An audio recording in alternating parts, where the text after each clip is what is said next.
New tonight, on the eve of an injunction to revert the state's decision to remove 43 young prisoners from a juvenile facility to an adult prison, we're hearing from one of the inmates who was moved. As Fox 13's Matthew Smith reports, amid a crisis of overpopulation in youth detention facilities, the move being made to fix the problem are under intense scrutiny. A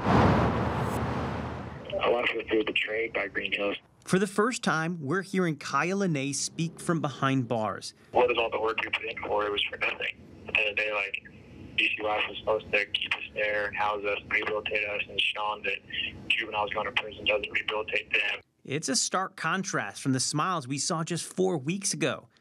That's when the Department of Children, Youth, and Families were celebrating Caya and 10 other students who had just earned college degrees.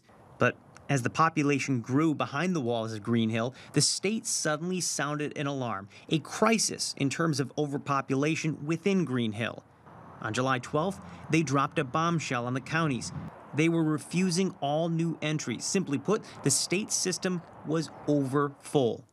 Caya and 42 other juvenile inmates, residents as the state calls them, became the stopgap fix, moved a week later to make room.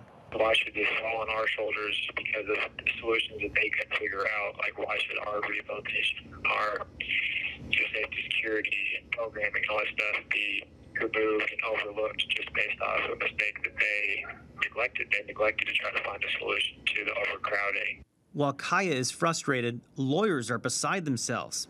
An injunction was filed, setting the stage for a Friday morning court hearing. Up to this point, DCYF had been complying with the terms of our settlement agreement, requiring notice, requiring due process before transfers, requiring that the youth themselves, of course, be notified, be able to speak with a lawyer. That settlement is just 2 years old, and shockingly, DCYF admitted due process was not given, instead saying this time was different because they moved 43 individuals like Caya over safety concerns. You're right in that young people did not, there was not due process, individual due process for these transfers.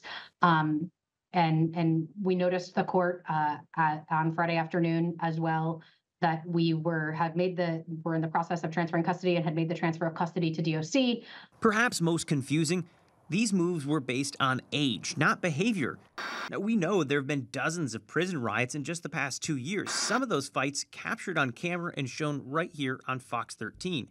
In fact, a letter obtained by Fox 13 from a county prosecutor to DCYF's top brass shows that there's a belief that dozens of residents could have been moved after they've been convicted of prison riot charges in recent years.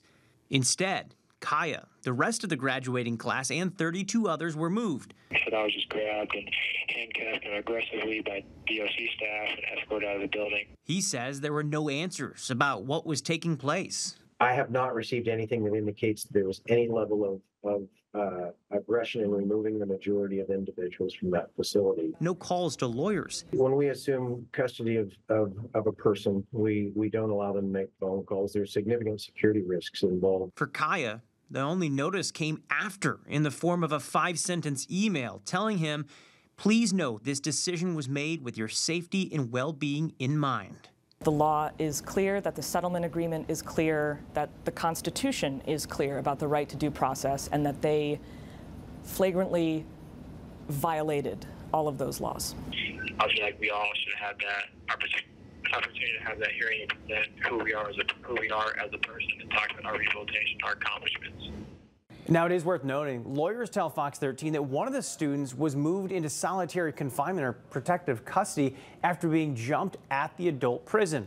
Our team's also been in contact with a number of families on the outside as well, all of them voicing concerns over how this situation played out. In the newsroom, Matthew Smith, Fox 13 News.